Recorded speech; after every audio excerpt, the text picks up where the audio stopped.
Este tema ha generado mucha discordia, mucha discusión en redes sociales o en conversaciones en la mesa, por ejemplo, un fin de semana entre miembros de una familia. ¿Se debe o no legalizar la marihuana en el territorio paraguayo? Y otra cuestión, ¿se debe habilitar el uso medicinal de esta, que es una hierba maldita, como muchos la consideran, por lo que puede generar en cuanto a su uso principalmente por el narcotráfico? En nuestro país hay familias enteras que se ven beneficiadas con el uso medicinal de esta hierba, principalmente aquellos que tienen familiares con problemas de epilepsia. Alana Riveros tiene hoy 12 años. Desde que nació padece la terrible enfermedad que su familia lo sufre, pues ya no sabían qué hacer para combatirla. Habían medicamentos carísimos que le hicieron alucinar y al alucinar convulsionaba peor, hasta 60 eventos en el día, que era una cosa desesperante, o sea. Y en cualquier parte pasaba. Y sí, no, ya prácticamente nos encerramos con ella porque era difícil. Tuvimos una consulta con su neurólogo y le digo, doctor, ¿te acordás cuando dijiste, ella no se va a reír, ella no se va? Y me dice, por eso estoy maravillado y entusiasmado con este medicamento, fue lo que dijo Gaona. Porque ahora ella vos le ves reír, ella agarra el vaso y te toma un vaso de agua, cosa que no manejaba la mano. De repente te quería acariciar, te agarraba el pelo y te arrancaba el pelo porque ya no había forma de que suelte. Ahora, y no sabes, o sea,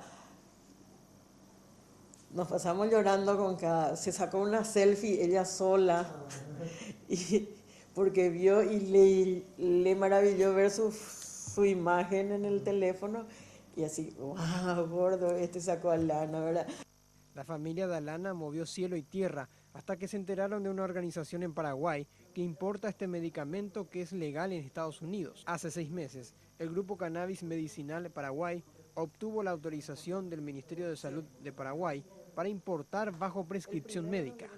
Nosotros somos padres que tuvimos nuestros niños con problemas, que tienen una epilepsia refractaria. Epilepsia refractaria es cuando ningún fármaco conocido, estudiado, puede hacerle algún efecto a favor, ¿verdad?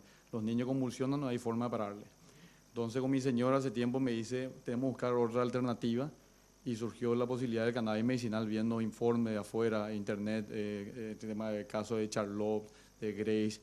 En nuestro país, al menos existen 3.000 personas con epilepsia, de las cuales muchos no saben que la tienen. Este uso medicinal logra frenar una gran cantidad de convulsiones por día. Tenían una epilepsia refractaria muy fuerte que convulsionaban, llegaban a bajar de 300 veces a la semana a 5 veces a la semana.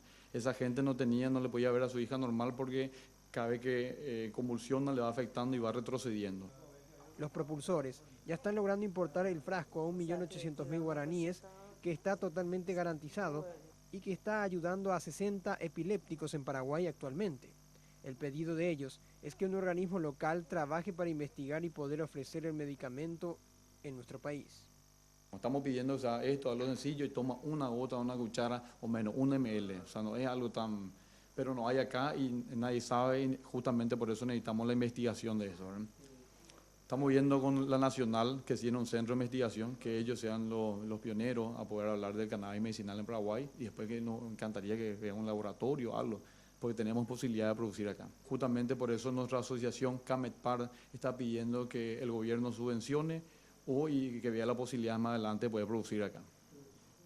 Desde luego, aclaran que el uso es solo medicinal y no para otros usos prohibidos.